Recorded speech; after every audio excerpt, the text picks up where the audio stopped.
à toutes et à tous, je suis Kaya et voici ce qu'on va dessiner aujourd'hui dans ce tuto. Pour cela il te faut un papier et deux crayons de couleur, un rouge et un noir. Et c'est parti! On commence tout de suite en dessinant la rose, en dessinant les pétales avec le crayon de couleur rouge, comme je le montre là.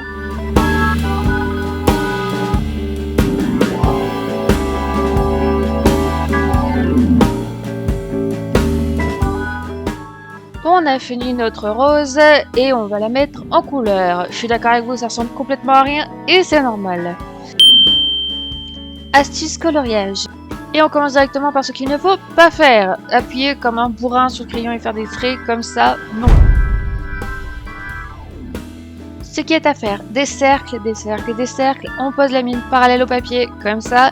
Et on fait des cercles, des cercles, des cercles. Et c'est complètement magique, ça ne laisse aucune trace. On ne voit pas les traces de crayon. Nous revoilà avec notre rose, donc on va faire la même chose, on va la colorier avec la petite astuce d'avant. On passe désormais aux ombres, on va faire donner du relief à la rose avec l'ombre juste à la base du pétale en fait.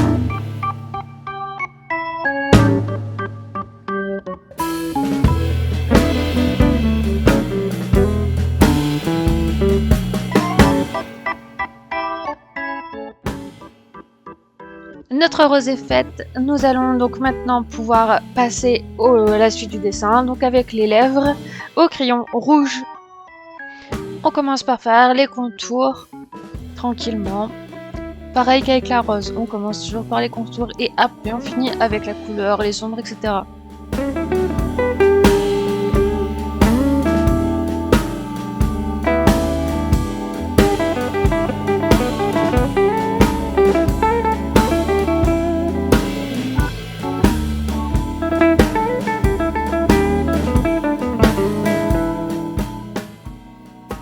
C'est parti pour les ombres avec le crayon noir.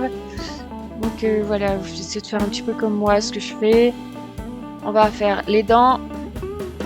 Voilà, et on joue sur les ombres avec le crayon noir en fait. On rajoute les joues, le contour du visage.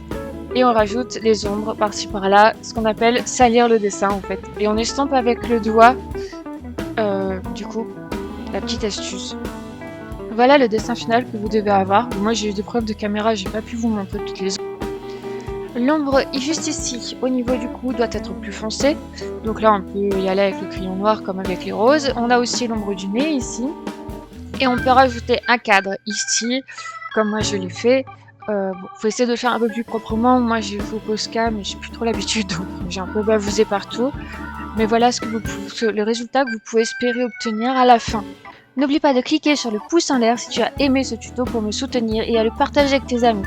J'anime un groupe sur Facebook où j'organise chaque mois un concours de dessin sur un thème différent. Donc si tu aimes dessiner, si tu ne sais pas quoi dessiner, viens nous rejoindre, c'est ouvert à tous. Et même si tu ne sais pas dessiner, je fais des tutos régulièrement pour apprendre cela justement. À bientôt!